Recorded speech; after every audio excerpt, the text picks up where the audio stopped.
What's going on, everybody? You're listening to episode 10 of the Point NHL Recap Show. I'm Pascal Pryor, joined by Mark Howrlack. Mark, how you doing this week? Man, I'm doing all right. Obviously, got some tough news last week. Ended up losing my dog. Definitely really kind of tough and sudden, but I mean, lover legacy kind of lives on. Just kind of been getting through that lately. Getting more into hockey the past couple days. I was kind of like, I was just kind of out of it for a couple days, but kind of catching up a little bit. How you been doing, man? I've been doing good, dude. Honestly, that Zadorov trade, man, I know that sort of came at the end of last week. That sort of pissed me off a little bit, but with the Flames, we'll talk about it a bit later when we talk about the Zadorov trade. I've been feeling a bit better about this team and sort of where they're going in the future. But we have some bigger news to get to. Of course, the NHL salary cap, we now know that it will be going up a decent amount next season. The cap, it's going to be jumping up to $87.7 million. So that's about a $5 million jump. This season, the cap currently sits at $83.5 million. So we were all sort of expecting about $4 million, but we didn't know it was going to be this much, where it's $5 million. It's definitely good to see that the NHL is rebounding after COVID. How do you think this is going to help out, though, these top teams? Do you think it will, or do you think it's just going to be like players are going to be getting those bigger contracts now? I think absolutely. Like, it's going to help out. I think GMs are still going to be like quite cautious with spending, especially like once free agency comes around next year. Like, a lot of teams are kind of staying cap compliant through like LTIR. Obviously, we just saw with the Leafs recently throwing Klingberg on there. They've got Muzzin on there, Matt Murray. And they're not the only team that does that, right? A lot of teams do it. Montreal's got Carey Price. There's a whole lot of players in the league that either their career's over or they at least have some sort of long-term injury that's going to keep them out, I'd say, the rest of the season or most of the season. So I think adding this $4 million on is going to be key. That can kind of bring in like a potential top four defenseman or like a solid third, second line player if you get them on a solid contract. So I think that it's going to be nothing really but a benefit for all these teams.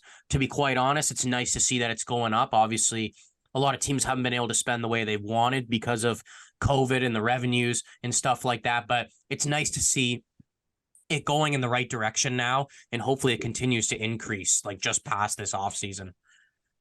Yeah, as you mentioned, the LTIR, I'm looking at Cap Friendly right now, and it looks like about half the league is using LTIR right now. So that's definitely used by a lot of teams around the league to sort of stay under that cap, whether it's player retirements, as you mentioned, or injuries, such as the Klingberg one that just came out that he's going to be out for the full season, getting that hip surgery.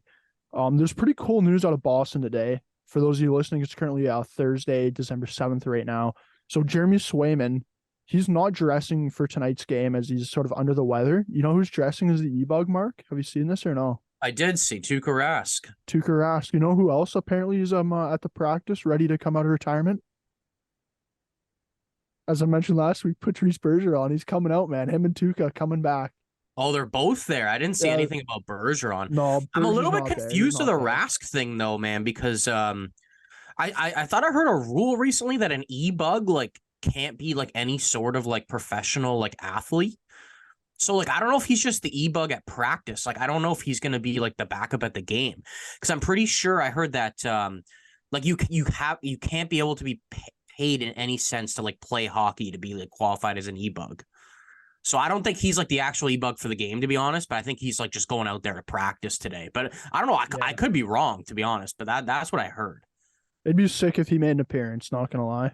Like that'd be a great story. But yeah, with Patrice Bergeron, I was totally lying about that. After my little rant about that last week, I was like, I saw this. That'd be so like, cool if he was back though. Even like Krejci showed up too. Like, dude, that'd be absolutely insane. Adding to this already absolute wagon of a Boston Bruins team. Another wagon of a team though. They just got even better last week. The Vancouver Canucks. They went out and made a trade with the Calgary Flames for Nikita Zadorov. So it was pretty straightforward. Zadorov, he goes over to Vancouver. There was no salary retention in the deal at all. And in return, Calgary got a third-round pick in the 2026 NHL draft and a fifth-round selection in the 2024 NHL draft. Both those picks belong to the Blackhawks, so it's not Vancouver's actual picks. It's the Blackhawks picks. What did you think about this trade, though? I'm interested to see your thoughts on this before I start to go off here. I think you guys kind of got hosed on this trade, to be honest. Hell yeah, brother. I Hell yeah. really thought that he was going to go for a bit more. My expectation wasn't really anything along the lines of like a really good prospect or a first round pick, but I thought you were probably looking at like a solid prospect, probably a second round pick, maybe even another late pick with that like a fifth. But I don't know. It seems like this trade is like they don't maybe value him as much as like I personally do, I guess. I think that like on a Stanley Cup contender, he's like a great number 5. And I honestly think throughout the season, he can play in the top 4. I just think he has that style. He had like 14 goals last year. Like he's shown like that there is offensive upside to his game, just besides him being big, laying out big hits, being good defensively, blocking shots. There's more to his game than that. And he's huge, right? I think like, dude, this is not a big risk for the Canucks at all. And it's like, if he likes it, I could see him signing there, to be honest with you. If they continue to play well, like, dude, let's be real. He's probably never played with anyone as good as like Quinn Hughes. To be fair, he did play with Makar for a bit earlier in his career, but Makar probably wasn't at that same level that Hughes is right now when he was there. So it's like, I don't know. I could see him really liking it there and honestly signing there past the season. I think he's going to like playing for Tocchet. Oh, for sure he will. Because he was pissed off about Daryl Sutter leaving. That's sort of He what seemed like he was a guy who liked that hard-nosed kind of coach. He loved Daryl Sutter. But yeah, as you mentioned, the getting hosed, I don't think the return was too great here for Zadorov if you're the Calgary Flames. But the thing that really hurt Calgary was that like Zadorov requested a trade, so it was well known that he didn't want to be there. I think the locker room sort of wanted to move on from this whole mess. Like, do you really want to wait until trade deadline and be playing every other night with a guy that doesn't want to be in that locker room if you're like Jonathan Huberdeau or Jacob Markstrom, like whoever you are in that locker room? You don't want to go into your workplace every day and just have a guy there that's like upset and doesn't want to be there. And then the other thing too that sort of hurt the Flames with this trade was that there was no salary retention, right? Because like if you are retaining 50%, then you would have gotten more back. Maybe not from Vancouver, but like the reason Vancouver ended up with them was because Vancouver was able to take on that full salary, where a team like the Leafs, who were interested in him, couldn't take on his full salary. And I don't think Calgary was that interested in retaining any of his salary for. So I kind of thought season, about this like a lot more, and I agree with you because the Leafs couldn't do that trade. If it was right now, they could do that trade though. With Klingberg obviously going on LTIR yesterday, that freed up $4 million. They could have done it, right? But my thought was, yeah, you get more if you retain on him. But think of the Flame situation, okay? If they go down the route of fully kind of like blowing this thing up, you don't want to use your. So you get 3 salary retentions per year. My mentality is they kind of wanted to save that in Zadorov just to get the full salary on. And it's like, if a team can get Lindholm for 2.5 instead of almost 5, if a team can get Tanev for 2.5 or under, and then if a team wants, who am I missing out here? Hanifin. It's like, dude, if you can add Hanifin for $2.5 million for the rest of the year, that's a luxury. So that's what I'm thinking is maybe Craig Conroy was like, I want to save these 3 retentions for these possible trades. And obviously Vancouver, they moved out Beauvillier the night before to be able to make this work, right? With Chicago, that's a 5th round pick they just sent over to Calgary right away. So it's like, you're pretty much saying Beauvillier in a 3rd for Zadorov, which I think is some pretty nice business there. Vancouver, I think their D are looking like a lot better than last season. Like, think about how their D was at the trade deadline last year. They bring in Hronik at the deadline. With that first, they got Horvat. And then the offseason, they go out and get Ian Cole, Carson Soucy, and now they got Zadorov. This is like a completely different decor, minus Quinn Hughes, like, and Tyler Myers pretty much, right? And I think that's something they've definitely needed to do. Because with this team, it's never really been their scoring's not good enough. Maybe their bottom 6 hasn't been always the greatest, which is it's good now. But a huge thing's been their defense. Demko's hung out to dry night after night. You know what I mean? But I think that they put themselves in a really good position going forward, and I like this Zadorov ad for them. Yeah, I really like the ad. He's been looking pretty decent for them so far. That Vancouver Devils game the other night with the three Hughes brothers in it. That was such an That was not a entertaining game, man. defensive show Oh by my any God. means, but I mean, that was a great game. I was having a freak out and let's go at the same time because I have Jack Hughes in fantasy, but I also have Thatcher Demko. So I'm looking at fantasy. Thatcher Demko's getting lit up, but then I scroll up on the app. I'm like, oh, Jack Hughes is 3 points. So it's all good. It's all The good. Hughes parents, man, they like, it's hard because you obviously have like a kid on each team and like 2-on-1, and like they never like really reacted to like any goals or anything. Like they were just like, maybe they're just so used to it now that all the kids are like so good in scoring all the time. But man, how like sick is that for their parents though, man? Like you're at a game, all three of your kids are playing in the same game for the first time ever. Like that must have been such a special moment for them. Like, Oh yeah. Well, the biggest thing with them is like it's three brothers playing in a game, but it's three brothers who are all like two of them are superstars and one is a future superstar. So it's like yeah, and they're three all brothers who are all like legit Hughes. NHL Quinn was the players. lowest like drafted player and was like 6th or 7th Yeah, overall, right? it's Like crazy. just an insane family, honestly. Like we're not going to see that too often with them being in different conferences. So I think we should definitely like enjoy it when it happens. Obviously, they're going to go out to New Jersey one more time. So I think that's going to be a great game later in the year too. Yeah, for sure. We'll have to keep an eye out for that one. The LA Kings, though, I know you want to talk about them. Dude, this team, they look absolutely filthy. They're 15-4-3 on the season with 33 points. Second in the Pacific. They have 5 games in hand on Vegas, who currently sits in first in the Pacific, and they're only 6 points back. So, like, this team's going to be sitting first in the Pacific probably by the Christmas break. The biggest thing with them, though, Mark, is 10-0-0 on the road. This team, dude, like they look like the And Cup guess who they're favorites right playing now. tonight on the road? Who are they playing? The Montreal Canadiens. Oh, you guys are getting slapped around, buddy. Dude, this team though, man, like they have it all. I watched them play the Habs a couple weeks ago when they were at home.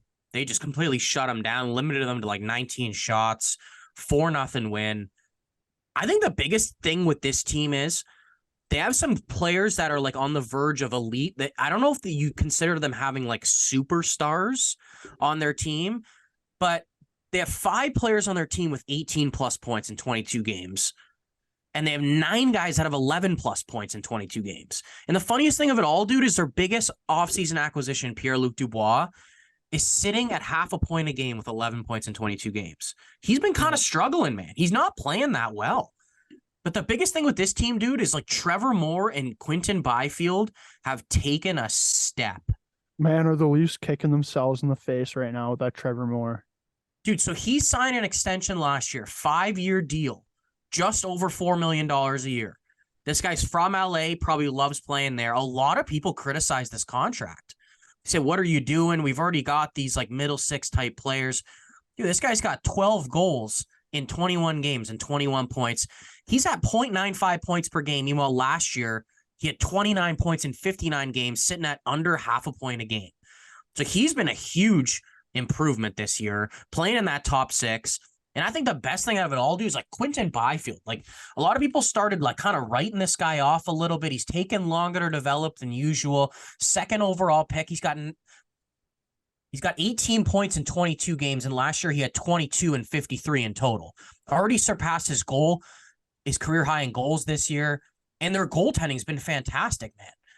Copley has not been the greatest, but Cam Talbot has just rebounded from last year with Ottawa. Everyone thought he was kind of done. He's 36 years old. He's 11-4-1 with a .930 save percentage, dude. And he's playing in front of a great team and great defense, but he's also playing really well. And that was kind of a huge question mark coming into this season for LA was, is their goaltending going to let them down? They had to address it mid-season last year with Korpisalo coming in. Quick couldn't really handle it. But man, this team's looking great. I honestly am not going to be surprised at all if they win the Stanley Cup. Not one bit. I think they have exactly what you need. They might add like another bottom pairing defender. Maybe if Copley continues to play bad, they add like a 1B type goalie. But like their forward core is great. Dubois, like I said, Dubois not even going right now, dude. Like imagine he gets going. Yeah, that'd be scary if you're going in every night against the LA Kings and PLD is playing like a normal self. Like Like if he gets up to like 0.8 points per game instead of like his half a point, like man, even if like Trevor Moore or like Byfield tail off a little bit, it's just like, man, you're getting scoring from everywhere. Dude, you know who hasn't even played yet this year for them? Is Victor Arvidsson. Like he's been injured. Yeah, same with dude. This team is scary and they're deep. Man. What's that? Sorry. You have Brant Clark sitting in the AHL right now too. He's the highest. I think he's got the most points in the AHL and for defensemen, and he's a rookie. Like there isn't really like a spot right now for him, but I could see him on the team by the end of the season. Well, I think going into playoffs, he'll get a call up. The other thing I really like about this team too is like their leadership and their veteran players have been to the playoffs and won Stanley Cups, right? Like you still have Kopitar, you have Drew Doughty, who are your two leaders who have been with this team and won Stanley Cups. And then also over the offseason, they go and bring back Trevor Lewis, who won cups with LA in the back in the early 2000s. So it's like their veteran players have been there and done it, and are really, I think they're probably leading to some of the success from these younger players that are breaking out, right? But yeah, this team, man, like they just have what I think, like once they get into playoffs, they're just so deep, and like that's what you need. And obviously it's going to be a battle for them to get by like Vegas and or Colorado. But it's like, I kind of like not like I could see them losing to them, but I really don't think like they're that like outmatched, if anything, man. Like I think it would be like a deep series either way, especially like if Talbot's playing this good. Like obviously he's going to have to continue to play really well. That's going to be like a huge difference maker in the series, but like off the sample size we're getting from him right now, like 15 games, man, he's looking pretty good so far. Yeah, for me, that's the biggest question mark is their goaltending. And like Cam Talbot has been phenomenal so far this season, but like, will he be able to hold this up for a full 82 game schedule and going into the playoffs? Maybe they look at bringing in a goaltender. Like, I don't think I don't think they'll bring in a top goaltender on the market. Like if UC Soros comes available, like they're not going to be. I don't think they would be in on that. But like I would go out and get like a 1B type of guy for the playoffs. Like some guy where it's like Talbot's still your guy right now, and you have a solid second option kind of if he's like struggling or he's older, right? He's probably going to have to like play a little less, I'd assume. It's going to be hard for him to play like 60 plus and carry his team in the playoffs, right? And Copley just hasn't been too impressive, to be honest. I don't know if I really would like trust him down the road. And it's like I said, with Talbot's age, dude, like an injury can happen so fast too, right? And then that's when you run into problems. They still have a lot of assets though, right? Like you talk about this team, like they won 2 cups, like they tried to keep it going for a couple of years. Rob Blake's like, you know what? This team's not good enough. Let's sell these guys. They did the rebuild the right way, dude. And it's crazy to see how they're able to win 2 cups with like Doughty and Kopitar. These guys are obviously in their 30s now. They're older, but they still have some years left. And like they're a real cup contender again, dude. So it's like these guys can get a 3rd cup, and it'd be crazy. Like you don't really talk about them that much because it's always about like the Penguins, and like now it's the Lightning and like the Blackhawks. But like imagine LA getting a 3rd cup with like Doughty and Kopitar, man.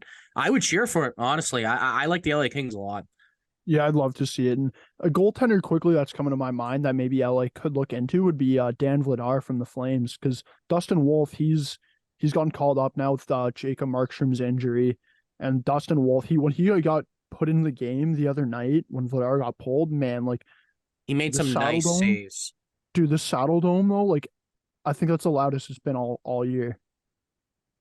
And those goals like weren't really his fault. Like that when Kadri like fell into him, dude. I don't know if you saw that goal. That was like weird. Like he only I think he only stopped like 14 or 16 or something when he came in, but like he looked pretty solid. He made some nice saves. Honestly, if I was LA, I'd definitely consider it. Like, I mean, Vladar hasn't been that great this year, to be honest, though, but he could look a lot better behind like a solid like LA defense. Behind a legit team. Yeah.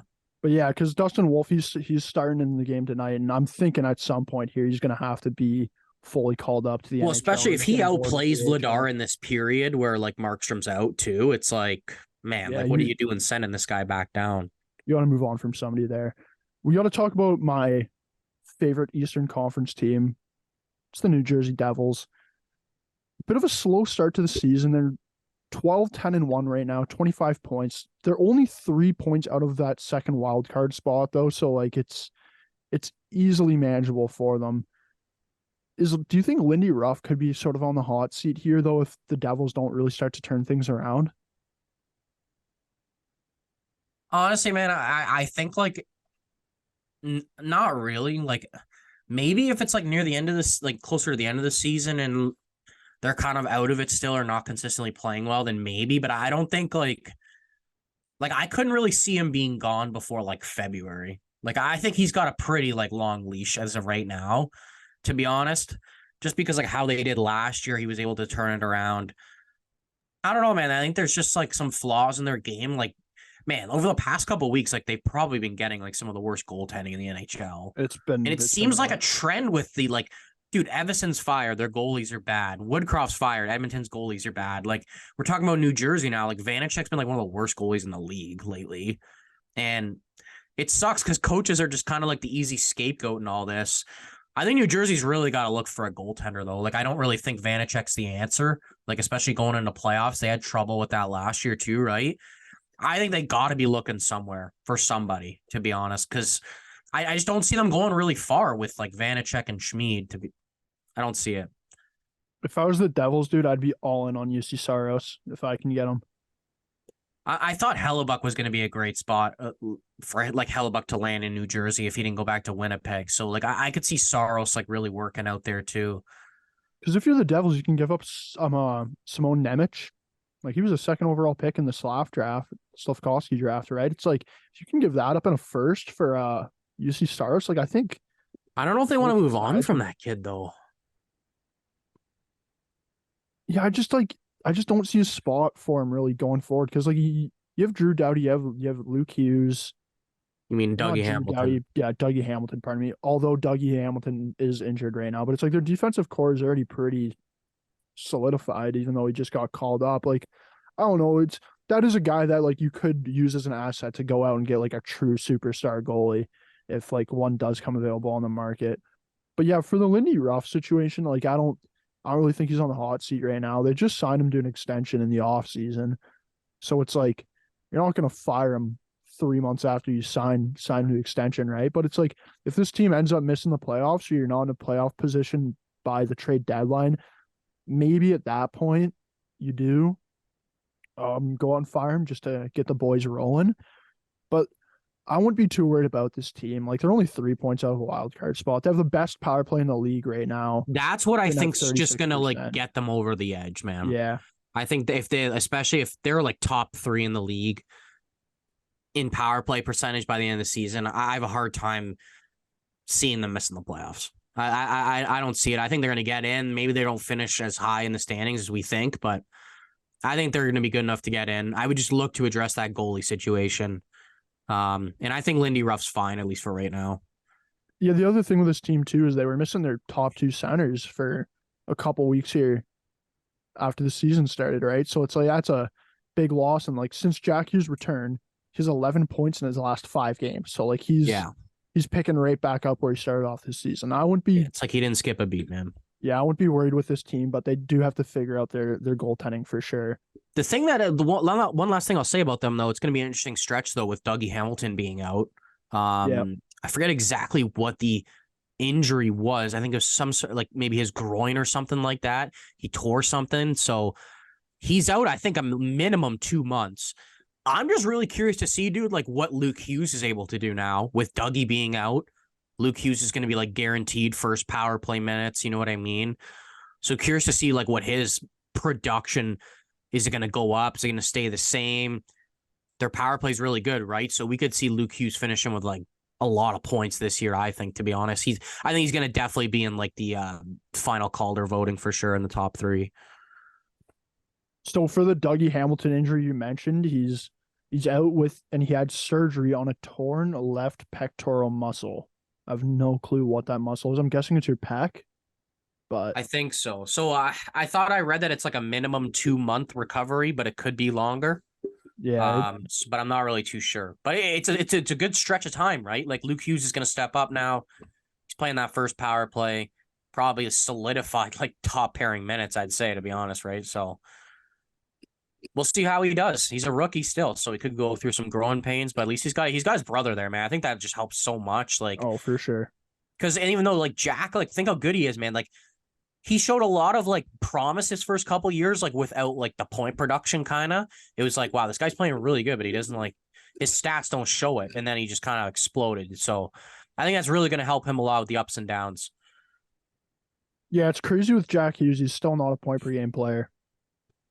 Like after his last I think it's because season, his first year he had like 18 points or something. yeah, his first year was like his first couple years were a bit slower, but like he's really turned. He's going to be a point per game player by the end of this season, I'd think.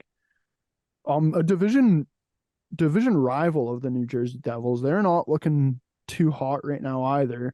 You have the best power play with the Devils, and you have one of the league's worst power play with the Pittsburgh Penguins. They're 11-11-3 right now, 25 points. Their power play though, dude, holy is it awful. 9.9% this season. Would you have ever expected this after getting Erik Karlsson? Dude, I took Erik Karlsson in fantasy because I'm like, this guy's gonna be a power play. He's not even playing bad, man. It's just I think they have too many cooks on there. Like you have too many cooks in the kitchen for their power play. Like you have Karlsson who wants the puck and to be quarterbacking that power play, right? You have Crosby who's Crosby and wants the puck. You have Malkin who wants the puck. Like you have three superstars on that power play who all like really demand the puck. I think it's too many chefs in the kitchen right now, and maybe they make a change to their power play. Maybe it just needs some time to figure it out because you have Karlsson who's new to the team. I don't know what the answer is for this power play, but if they want to make the playoffs, it has to be better than 9.9%. It's surprisingly bad, and I think once they get that going, I think the wins are going to start to add up because obviously the power play, it's still a very important part of the game, right? As much as you want to be successful 5-on-5, special teams matter a lot. Penalties happen. Closed door meeting for them after last night's loss against Tampa Bay seemed like right after the game. Sure, leadership kind of stepped up and said, like, man, we got to be better. Like, they're not in the worst spot ever, being like around 500. They're out of the playoffs. They obviously expect to be in. It's kind of nuts though, man. Like Karlsson's been pretty good this year. Jari's been very good along with Nedeljkovic. And it's like Crosby's still playing at this crazy level and they're not doing that well. So, I mean, they're going to need their depth to step up a little bit more, be more structured defensively. They got to, and their consistency's got to be way better. They can't keep playing really well. They beat Tampa a couple weeks ago or whenever it was. You come out today or last night, lay a stinker against them. You got to show a little bit better of an effort there, a little bit more pushback. I know that's what Sid was talking about. He said in the past, like, we've been down 2-0 and we've like pushed back really hard. And today it was just kind of like we sat back and then it's like 3-0, 4-0 before you know, and the game's kind of out of hand. So, I mean, they got to find some more consistency in their game. Their power play has to get going because they are not making the playoffs if this continues. Crazy to talk about, though, that like the Pens and Caps have like two of the worst power plays in the NHL right now. The Caps are actually doing decent just outside the playoffs, struggling a bit as of late, but they're both under 10%. Never thought I'd be saying that, honestly. Even though Sid and Ovi are older now, it's just like, does this ever happen in their career? Like, I don't think so. The times are changing, man. The times are changing. The new superstars have arrived. But man, these guys are like, okay, Ovi's not playing as well, but Sid is playing like incredible still, man. Yeah. Like he's on pace for almost 50 goals. Like it's like, well, I'm pretty sure he's still leading the league in 5-on-5 points. Yeah, like that's just like outside crazy, of the power play. And it's like you can't blame him. Like I don't know. Yeah, and their goaltending's been good. Like they're definitely a team that has to figure this out here pretty soon because if they continue to slide or play mediocre, pardon me, you're going to start to see a gap here between them and those wild card spots. I think we're going to have Alex Pereira on in the next few weeks here maybe and see how he's feeling about this. Yeah, we're definitely going to have to get him on because it seems like even since we talked to him a couple weeks back, like there hasn't really been much change in their game. So I'm curious to know if like he's thinking, okay, now it's time for the coach to go. Does like a trade need to happen kind of with this team, or what exactly needs to be done to kind of shake this thing up? And I don't want to say like save their season because they're kind of just right out of it right now, but they got to be more consistent. Like they're not making the playoffs with like a 500 record here, right? So Um, there's going to have to be something to be changed with the Pittsburgh Penguins. You want to move on now to the next team? Yeah, we should move on to the next team. Montreal Canadiens. We gotta talk about them. We gotta see how you're feeling right now. So like Yeah. it's kind of been like an up and down season, man. Yeah. I don't really know like what to think right now. Like I kind of expected them to like be like a little bit worse, I guess, at this point of the year. Maybe they're 11-11-3 going into tonight's game against LA. They've been kind of like in the same boat as the Penguins, like in the sense of like they win, they lose, they win, they lose. It's kind of been flip flop back and forth. They've shown like some pretty good, I'd say, like heart through a lot of these games this year. They haven't really been like blown out too many times. The only two that's really coming to my head is like one of the Boston games and LA. When I was just talking about that a couple of weeks ago, they played really bad. But man, they lost to Vegas by one. They also lost to Vegas in a shootout. Like they've been playing some pretty consistent hockey. But the thing I talked about with these guys going into the season was like we want the young guys to like stay healthy and produce. Well, right off the bat, we lose Kirby Dach for the whole season. Alex Newhook is now out for 2 months. He's That's got a an big ankle loss. injury. He was playing pretty good, dude, this year. I've really kind of liked the way Alex Newhook has came into this team and produced so far this season. He's been playing center. He's been playing the wing. Was playing a little bit more center since Kirby Dach was injured, obviously. I think Suzuki and Caulfield like have been producing pretty decently, sitting under a point per game, but I don't know. I don't really think like they've been like kind of getting going yet. To be honest, like I think Caulfield, like we probably would have expected him to like score a little bit more at this point, but he's still like making some nice plays, kind of like being a little bit more of a playmaker this year. I feel like the one guy I want to talk about though that has been really good recently is Slavkovsky. Um, I've actually been really impressed with his game. I'd say the last 7 or 8 games or so. It seems like a switch has kind of flicked with him. And he's a lot more confident using his body, carrying the puck. I think in his last 8 games, he's got 5 points. So you're seeing a little bit better of an increase in point production from him. He played with Caulfield and Suzuki last game against the Kraken. He looked really good as well. So I really want to see what he's able to do with this opportunity. Hopefully it's not just like, okay, he's looking really good, but he's not really producing a lot, because I would kind of hate to see that. But I hope him playing with Suzuki and Caulfield, possibly in the top 6 for the rest of the season, I think it's good for him. I don't see a point of sending him down. Laval is not really that great of a team. One, they don't really have that great of an environment. I think just St. Louis coaching him is going to be better for his development. But dude, the one guy I want to talk about who's been bad is Josh Anderson. Oh my god, dude. He's been Dude, I saw the like expected goals percentage when he's on the ice with like all these players. So like Slavkovsky, Caulfield, um, Suzuki. Like, dude, the expected goals percentage when he's on the ice with those players is like 25% worse than when he's like not on so the ice. yeah, It's miserable, this guy. So I like Josh Anderson a lot. I cheer for him. I know he has a different style of game that a bunch of guys don't have, right? Like he can skate really well. He uses his body well. He hits a lot, but that's when he's on his game. I think the huge part about Josh Anderson has been he's never been a very consistent player. He's been I'd say a consistent 20 plus goal scorer the past couple seasons. He's got 1 goal this year, dude, and he got it on Tuesday. It was an empty netter. I will say he's been better than like 0 goals. Like there was like you didn't see the Flames game. Like that was probably his best game of the year when they lost 2-1. Like Markstrom just kind of had his number. Like yeah, he probably could have had a hat trick. But the thing is, it's like he's getting up, dude. He's been playing in the top 6 all season. I don't even think for a single game he's played in the bottom 6. St. Louis likes this player. I can see why. I just think there's some other guys in the bottom 6 right now that have been playing better than him that should be getting the opportunity, because it's like you can only look good for so long without producing, Yeah. right? You can go through a 5-game stretch where you're like, man, he had 1 assist, not even just like Anderson specifically, but at players, maybe on the Flames or somewhere else, where it's like, I've watched that guy the last 5 games. He looks really good. He's doing a lot of things, but he's got 1 assist. Usually, if that continues, they start producing like shortly after. That's not happening with Anderson, man. He's got like 4 or 5 points this year in 22 games. He's getting paid $5.5 million. It's like, I think they kind of made a mistake with not moving on from this guy last year. It seemed like there was opportunities that teams would have taken to trade for him, but like I don't think there's a chance that a team wants him now at what he's been doing recently. It's not even like he's buried down the lineup and not getting playing time. And like, dude, he's been playing with Caulfield and Suzuki half the season. Like, he's getting his opportunities. He's just not producing. It sucks.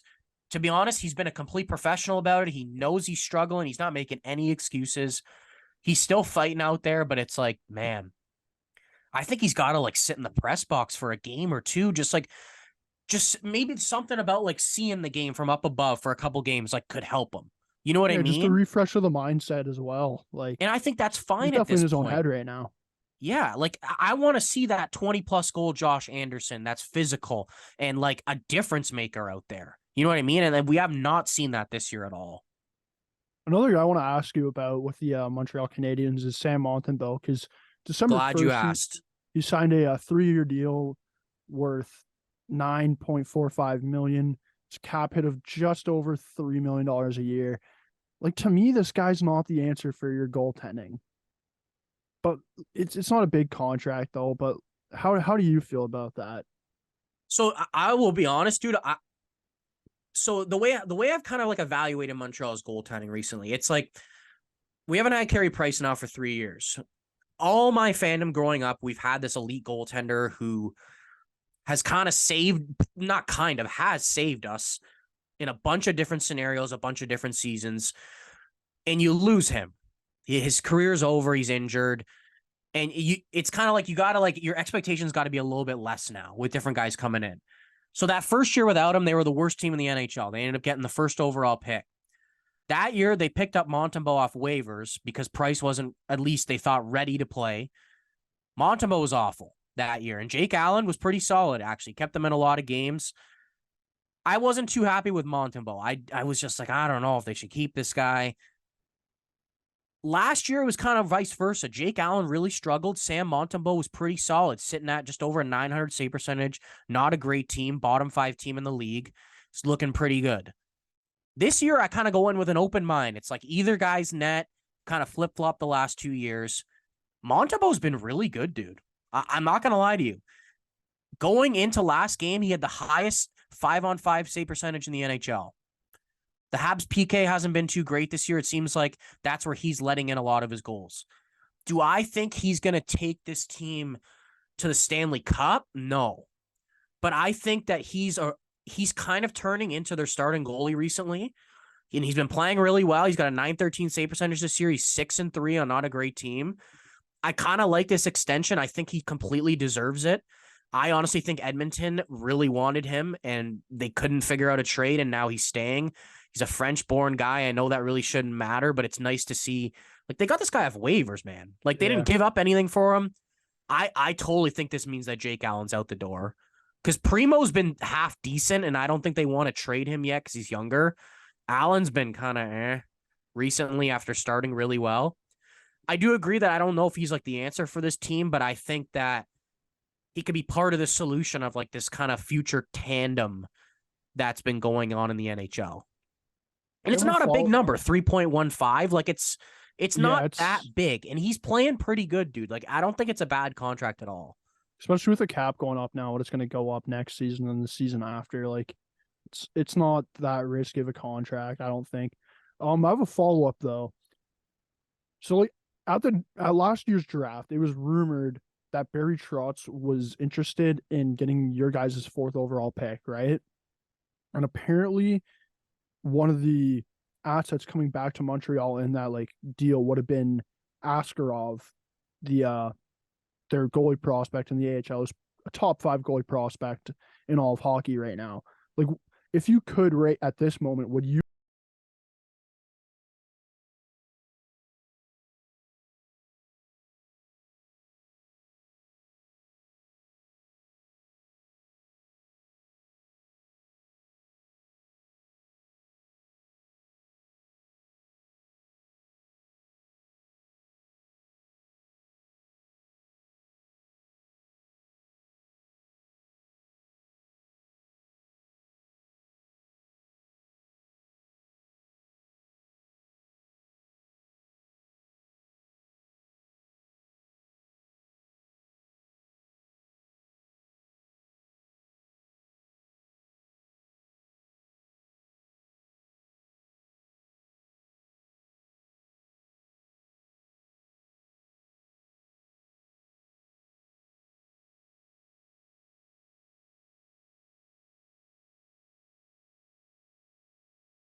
obviously you need to learn to be good defensively, right? Like, you don't want to be putting yourself out of position, but I don't want him to be like invisible, man. Like, where it's like he's not being physical at all. If you could get a mix with him with like production, defense, and physical, like that'd be perfect. And the thing is with him, dude, he's a huge guy, but like he moves pretty well for like a guy who's like 6'4", like 230 or whatever he is, right? So like he's a pretty nifty player. Like, it's not just his physicality. Like, there's a lot to like in him. I mean, this could be a good thing for him to go down and play better, but after one game, it didn't really seem like it was kind of too beneficial. Yeah, I think we've covered a fair bit this week. Going forward, there's going to be a lot more stuff ramping up in the NHL. We have the new year coming up. You have some of these outdoor games coming up here. All-Star weekend is like 2 months away. We got the holiday time, man, dude. It's a great time right now around the NHL. I know next week, Mark, we're probably going to be recording in person. We're going to have the studio finished, set up. It's going to be looking snazzy for those of you watching on YouTube. Is there anything you want to say before we wrap this up or no? Yeah, honestly, man, I think I'm just, out of everything you're saying, definitely like pretty excited about like all that going on with the All-Star game. Obviously, like Patty Kane's making his debut tonight for the Detroit Red Wings. I'm actually going to see the Leafs and Red Wings in person in early January. So that's going to be like a pretty exciting game, sitting first row as well. So I'm pretty excited to see him. And like the Wings have been very good as of late. Probably a team we could talk about next week, especially after Kane's coming in. But I'm also really excited for the World Juniors, man. We didn't really get into it much this week whatsoever. I think by next week, every team will have their at least like camp roster out. I think 7 out of the 10 teams have it out right now. So Canada's up at 29 guys. They're going to cut their roster down to probably, I don't know if it's like 23, 25 guys. Tournaments in Sweden starts on Boxing Day. I'm curious to kind of excited to like break it down a little bit more with you.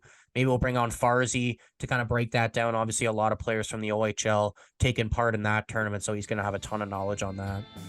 Yeah, we'll definitely be talking about that a lot next week. I forgot to mention that there when I was talking, but yeah, we're going to be talking about it a lot next week, and while it's going on, we're definitely going to have Farzy on to break down some of these rosters as they start to come out. I think that's it, though, for episode 10. For all of you guys listening, thanks for tuning in, and we'll be back again next week.